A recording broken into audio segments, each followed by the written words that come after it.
اعلیٰ حضرت فرماتے ہیں وہ صبح لال ہزار پھرتے ہیں تیرے دن بہار پھرتے ہیں. سبحان اللہ. وہ صبح لال ہزار پھرتے ہیں تیرے دن بہار پھرتے ہیں. اس گلی کا گدا ہوں میں جس میں مانگتے تاجدار پھرتے ہیں. سبحان اللہ. اب آئیے میں ایک شعر صرف پڑھوں گا، صرف ایک شعر پڑھوں گا. میں اندازہ لگا لوں گا کہ آپ لوگ کتنی دیر تک سنیں گے، ہے نا. اس شعر کو پڑھتا ہوں، آپ لوگوں کی سماعت کو میں چیک کر لیتا ہوں آپ لوگ کیسے سنتے ہیں. صرف ایک شعر سن لیجیے. ساری دنیا کو نیند آ گئی ہے، ان کا دیوانہ بیدار ہے. ساری دنیا کو نیند آ گئی ہے، ان کا دیوانہ بیدار ہے. ساری دنیا کو نیند آ گئی ہے، ان کا دیوانہ بیدار ہے. آپ ہی فیصلہ کیجئے کون جنت کا حقدار ہے. سبحان اللہ سبحان اللہ. ارے جو سو رہے ہیں ان کو سکون ملے گا، جو جاگ رہے ہیں ان کو حسین ملے گا. سبحان اللہ. اور سنیے درود شریف آپ لوگوں نے پڑھا نا. میرے سرکار فرماتے ہیں جو شخص مجھ پر ڈیلی روزانہ 50 مرتبہ درود شریف پڑھ لے، کل قیامت کے دن اس سے میں مصافحہ کروں گا. سبحان اللہ. میرے آقا فرماتے ہیں کل قیامت کے دن اس سے میں مصافحہ کروں گا. ایک صحابی تھے، ان کے پاس ایک کپڑا تھا، ان کے پاس ایک کپڑا تھا. اس کپڑے کو جو دھوتے تھے نا، دھونے کا انداز نرالا تھا. اس کپڑے کو آگ میں ڈال دیتے تھے، پھر اس آگ سے واپس نکال لیتے تھے. جلتا نہیں تھا وہ کپڑا، اس کپڑے کو آگ نہیں جلاتی تھی. لوگ دیکھ کر دنگ رہ جاتے تھے کہ یہ تم کیا کر رہے ہو، کپڑے کو آگ میں ڈالتے ہو، کپڑا جلتا نہیں ہے، وجہ کیا ہے؟ تو وہ صحابی کہتے ہیں سنو، اس کپڑے کو دنیا کی آگ نہ جہنم کی آگ جلا سکتی ہے، اس لیے کہ اس کپڑے کو میرے سرکار نے جو ٹچ کر دیا ہے. سبحان اللہ. میرے آقا صلی اللہ علیہ وسلم کے پیارے دیوانوں کیا کہتے ہیں؟ اس کپڑے سے میرے نبی کا ہاتھ جو ٹچ ہو گیا ہے، اس لیے دنیا کی آگ اس کپڑے کو نہیں جلا سکتی ہے. میں پوچھنا چاہتا ہوں اے معظم آباد کے مسلمانوں، ارے جس کپڑے کو نبی ہاتھ لگا دے، نبی کا ہاتھ ٹچ ہو جائے تو اس کپڑے کو دنیا کی آگ نہ جلا سکے.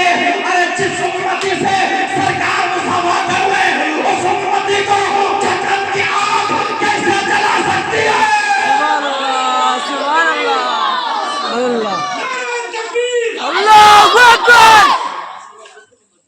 سبحان اللہ. تو میرے پیارے درود شریف پڑھنے کی یہ فضیلت ہے، یہ درود شریف پڑھنے کی فضیلت ہے. تو درود شریف پڑھتے رہا کریں. دیکھیے آج کی جو یہ تقریب ہے، آج کا جو جلسہ ہے، مقصد یہ ہے کہ ہم علم دین حاصل کریں، بچوں کو علم دین سکھائیں، پڑھائیں. آپ جانتے ہیں یہی وہ علم ہے جو انسان کو شعور انسانیت عطا کرتا ہے. یہی وہ علم ہے جو انسان کو انسان بناتا ہے. یہی وہ علم ہے جو انسان کو جینے کا طریقہ بتاتا ہے. یہی وہ علم ہے جو انسان کو جانور اور انسان میں فرق بتاتا ہے، سمجھاتا ہے. اب جانتے ہیں جس انسان کے پاس علم نہ ہو ان کی زندگی جانور سے بھی بدتر ہو جاتی ہے. کیوں؟ اس لیے کہ ان کو پتہ نہیں ہوتا ہے کہ نماز کیسے پڑھنی چاہیے. ان کو یہ علم نہیں ہوتا ہے کہ ہم پر جو حج فرض ہوتا ہے وہ کب ہوتا ہے. ان کو یہ پتہ نہیں ہوتا ہے کہ وضو میں کتنے فرائض ہوتے ہیں. اس طرح میرے پیارے دوستوں بزرگوں بہت ساری باتیں ہیں دین میں ان کو معلوم نہیں ہوتی ہے. لیکن اگر اسی معاشرے میں ایک علم دین حاصل کرنے والا ہو، ان کی زندگی کو آپ دیکھ لیں، وہ جب راستے سے چلتا ہے تو لگتا ہے کہ اسلام کے ماننے والے جا رہے ہیں. جب وہ کسی راستے میں آ جاتے ہیں تو خوشبو سے معطر ہو جاتا ہے، ان کا جسم مہکتا ہے، ان کا کپڑا مہکتا ہے، ان کی داڑھی کو دیکھ کر اسلام یاد آ جاتا ہے. کیوں ایسا؟ اس لیے کہ ان کے پاس علم دین ہے، ان کے پاس دین کی تعلیم ہے، انہوں نے دین کی تعلیم حاصل کی ہے۔ یہی وہ علم ہے جس نے سلیمان علیہ السلام کو بادشاہ بنا دیا، یہی وہ علم ہے جس نے یوسف علیہ السلام کو مصر کی جیل سے نکال کر مصر کے تخت پر بٹھا دیا ہے، یہی وہ علم ہے میرے پیارے دوستوں بزرگوں جس نے نعمان بن ثابت کو امام اعظم بنا دیا ہے، یہی وہ علم ہے جس نے حضرت علی کو میرے آقا نے اس علم کی بنیاد پر باب العلم کہا ہے، یہی وہ علم ہے جس علم نے میرے عبد القادر کو غوث اعظم بنا دیا ہے، یہی وہ علم ہے جس نے معین الدین کو، جس نے میرے خواجہ غریب نواز کو ہندوستان کا بادشاہ بنا دیا ہے، ارے یہی وہ علم ہے جس نے پڑھنے کے امام احمد رضا کو تمام حضرتوں کے اعلیٰ حضرت بنا دیا ہے، اور پوری دنیا پکار پکار کر یہ کہہ رہی ہے وادی رضا کی کوہ ہمالا رضا کا ہے، جس سمت دیکھیے وہ علاقہ رضا کا ہے۔ سبحان اللہ، سبحان اللہ، رسول اللہ، یا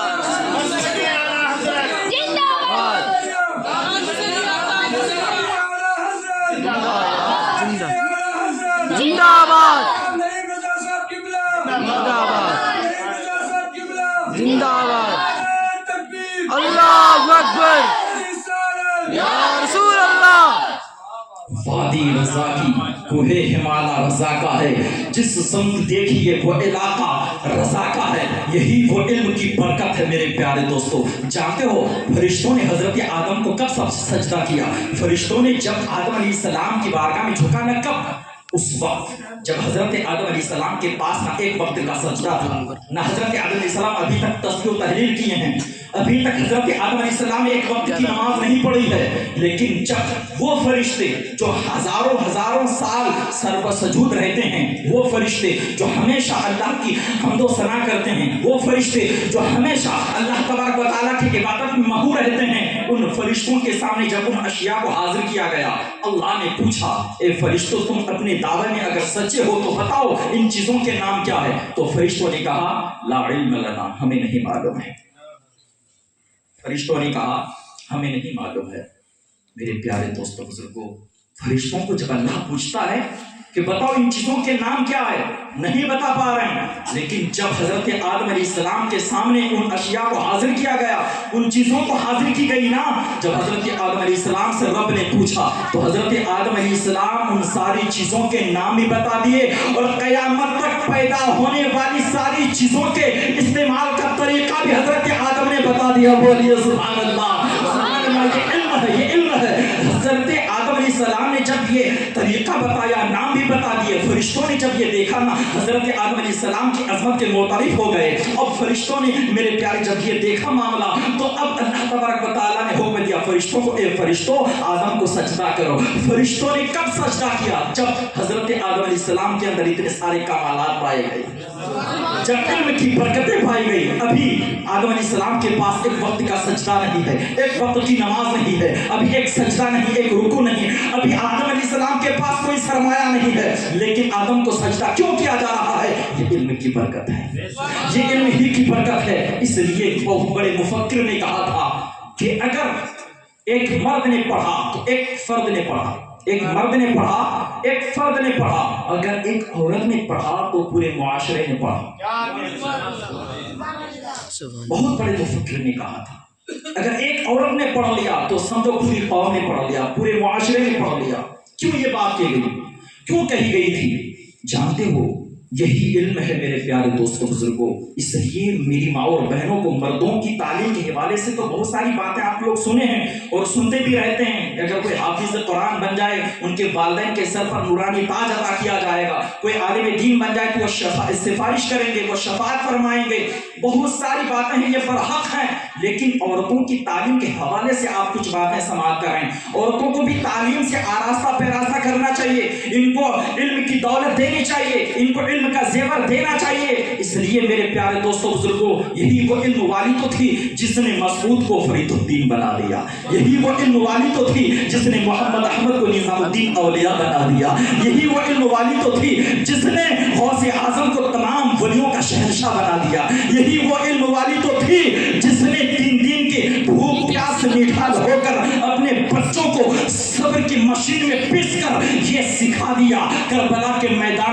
گے وہاں لاشیں بچھ رہی ہوں گی, وہاں گردنیں کٹ رہی ہوں گی, وہاں سارے لوگ حاضر ہوں گے, تمہارا ایمان چھیننے کی کوششیں کر رہے ہوں گے. لیکن میرے پیارے دوستوں بزرگوں, یہی وہ علم والی تھی, یہی وہ فاطمہ تھی, یہی وہ علم کی برکت تھی.